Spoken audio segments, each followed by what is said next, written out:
Hi guys, my name is Kirsty and welcome back to Upside Down Books. Today we're going to be looking at just how fabulous my month was for reading in April. So surprisingly, I finally achieved some goals in April. I've had a couple of really bad reading months, and then in April I got everything read. I'm really pleased with this. So I read 7 whole books. 7 books, guys. 7 books in April, and I'm very pleased about this.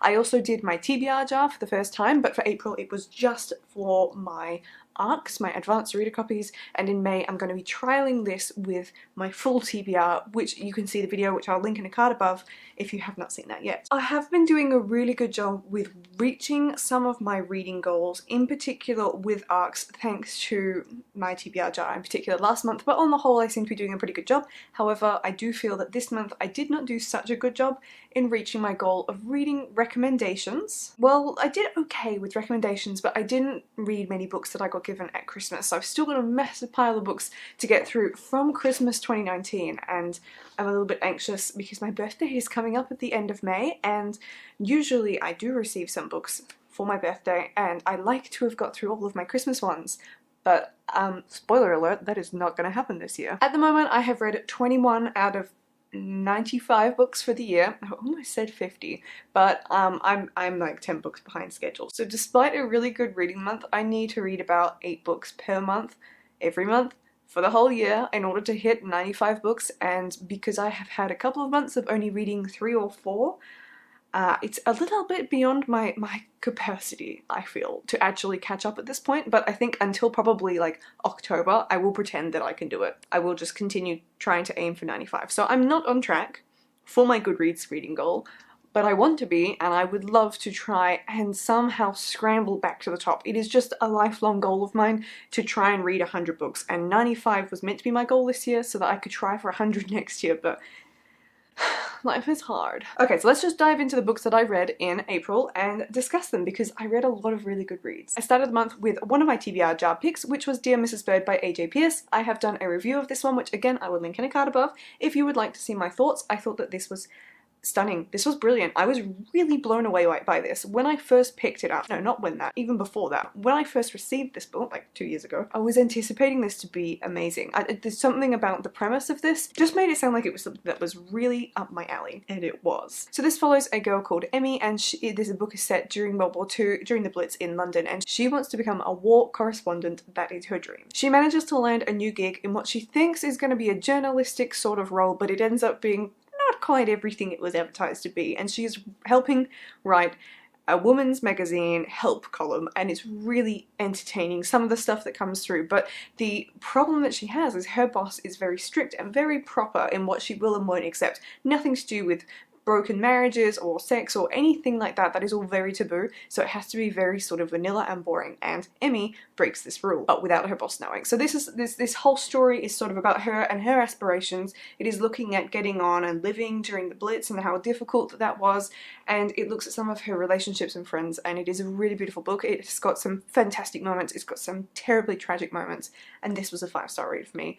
I cannot even express that if you like your historical fiction, in fact if you just like historical romance even, I think this book will really make you happy, because it is just such an easy and entertaining read. I found it really hard to put it down, so this was a massive tick for April and a great way to start the month. So I should say thank you very much to Pam Macmillan. A very belated thank you, but thank you nonetheless for sending this to me. So the next book I read was one I've been really anticipating, but only for about a month because it's only been out for a month, and I'm super pleased that I got around to reading it. Now that was Buy Yourself the Fucking Lilies by Tara Schuster. Excuse my French. So this is a self-help book by a lady called Tara Schuster, who I think you are probably more familiar with than I am, in all honesty. I actually didn't know who she was until I read this book, but I am under the impression that I probably should know who she is. She is an American TV presenter, and when I was going through a monthly post that I do over on my blog, which is ozbooksnailed.com, in my monthly books to buy this month post, I came across this and had it on the list, and for some reason this just really stuck in my mind, and I ended up buying myself a nice hardback copy of it. Now this is not super widely available in Australia yet, so if it becomes popular enough that it's more in our bookstores, then my fellow Australians, I would recommend that you really go and get yourself a copy of this, because this was everything I ever needed. So I've actually gone through and highlighted this. Now I did talk about this in one of my previous videos. I think it was the last tag that I did, the stay-at-home tag, and it just felt really satisfying to do, to actually go through and highlight the tips that Tara lays out in here that are really useful for motivation and for just getting your life together. I just think this is something that I needed to read and something I needed to hear at this point in my life to find the motivation to really look after myself, and that's why I think this is something that everyone will love, because it is such an honest and comedic way of looking at self-help and the kind of things that we should be doing and prioritizing for ourselves to get the best out of life. So this was a 5-star read again, and I have no bad words to say about this. Every chapter was brilliant. I then moved on to Sleeping Giants by Sylvain Neuvel. I also have a review for this one, so you can go and have a listen to my thoughts about this, because I have some really big thoughts about this book. I loved this book. Again, 5-star read. I think I may have also put it on my all-time favorites. This is a brilliant sci-fi set in America, and sort of follows this very secretive mission to recover the parts of a gigantic robot which has been buried in its parts all over the world. And it's just this really interesting dialogue. The whole thing is done in dialogue, and is about this one main character whose name we never find out, and we never really know who he is, and he's interviewing all the different military personnel who are involved in this sort of cloak and dagger mission to retrieve the robot, to put the robot back together, and to find a way to pilot it under the guise that it would be for a global defense against aliens. But there's just so much more going on and heaps to read into it, so this was brilliant, and I think more people need to read this. In particular, I would highly recommend, if you can, to read this via audiobook. I stress the importance of this because it is done so well. The performance by the voice actors is absolutely phenomenal. It would be my favourite, not one of, but my favourite audiobook that I have ever listened to yet. So 5-star read, one of my favourites of the year. Brilliant, just brilliant. I'm having a great reading month so far. I'd also like to point out, if you have noticed, that of course my backdrop has changed ever so slightly. Why? How? Have you noticed the difference? I've put my tree here. So this whole bookshelf used to be one cube set against this horrifically blue wall, and I have shuffled it over and rearranged a little bit of the furniture in my room. So if you were on Instagram on the day that I did that, you may have seen that, but you may not have done. But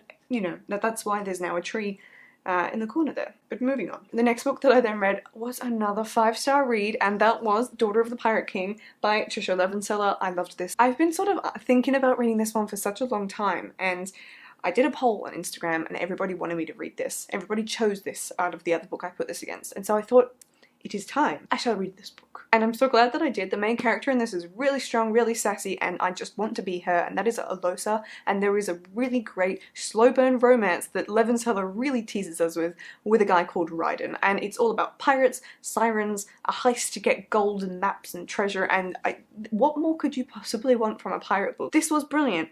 5-star read, going onwards and upwards with my reading this month. So then I picked up another arc. Instead of reading Painted to the King, which was one of the books that I picked out of my TBR, I decided that actually I was going to override that and read a book that was coming out in April, because I thought that that was probably a good idea to actually get a review out on time for once. And that was Q by Christina Dolscher. I have put up a full review of this on my blog, which I will link in the description box below if you would like to see what I thought about this. This was a really eerie dystopian in a near future America. It's all about the government controlling imperfect people and trying to get rid of them so that they only have super desirable people, and that is what the Q is. It is a Q score, so you get rated by how perfect you are with intelligence, performance, how many days of school or work you miss in a year. That all affects your score in the end, and so does your family and what their scores are. So this was a really fascinating book.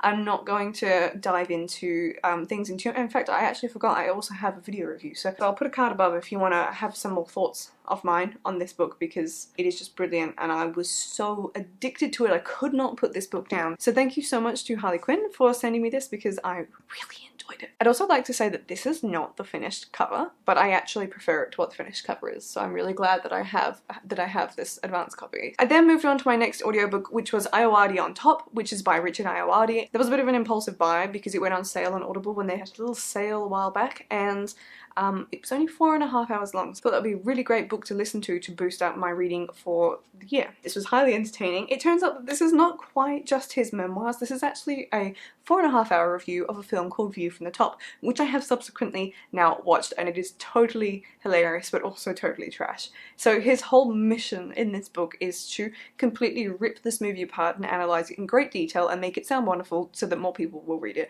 It is super funny. It does also double up as a memoir because it is sort of him drawing parallels with the story in amazingly strange and unexpected ways with his own life, and sort of explaining a little bit about himself. But I would really like to read more memoirs, a proper memoir by Ayoade, to find out more about him, because his humour is just so hilarious. This was a 4-star read for me. And that brings me to the final book that I managed to finish in April, and that was The Christmas Party by Karen Swan. This was a really big book that took me about a week to read, and it slowed me down ever so much, but I still got so much more reading done beforehand, so that was okay. This was not my favourite book for the month. It was literally not my favourite book for the month. I only rated this 2.5 stars out of 5. I found it just a bit slow going, and there are a few plot devices I have problems with. I won't be doing a video review for this one, but I will be doing a review on my blog in the coming weeks. So if you want more information on why this wasn't really for me, then keep an eye out for that one. But I was really disappointed because I've read one of Karen Swan's other books before, The Christmas Lights, and that was brilliant. It was an absolutely phenomenal read, and I thought that this would be right up there with it. But this is set in Ireland and follows a family. There are 3 girls and their father is the last knight in Ireland, and when he passes away there is all this pressure because he cannot pass the title on because they're all women instead of men, and there's so many like buried family tensions over this whole thing and lots of other secrets that are going on, but so many of them are exclusively hinted at rather than some of them being explained in at least the first 300 pages, that I just felt like I didn't really understand what was going on for a lot of it. So not my favourite book, but I finished it and I didn't get into a slump from it, so I'm classifying that as a win. So nonetheless, thank you Pam Macmillan for sending me a copy of this to read. So those were all of the books that I got around to reading in April. I'm super pleased with my efforts. I had a really fabulous month because I read so many books that I really enjoyed. I was trying to finish Truthwitch, which was going to be my 8th book for the month, but I have just run out of time and there's absolutely no way that I will be finishing that today, which is the 30th of April as I am filming. But I am really pleased with my efforts, and I am crossing my fingers and my toes that I managed to read at least this number of books, if not more, in May. But if you have seen my TBR video for May, then you may know that I have some heavy going books to read and I'm a little bit nervous. However, that is where I will leave it today. I would love to know if you've read any of these books, or how many books you read in April, or what books you read in April. Just let me know in the comments down below, and I will see you in my next video. Goodbye.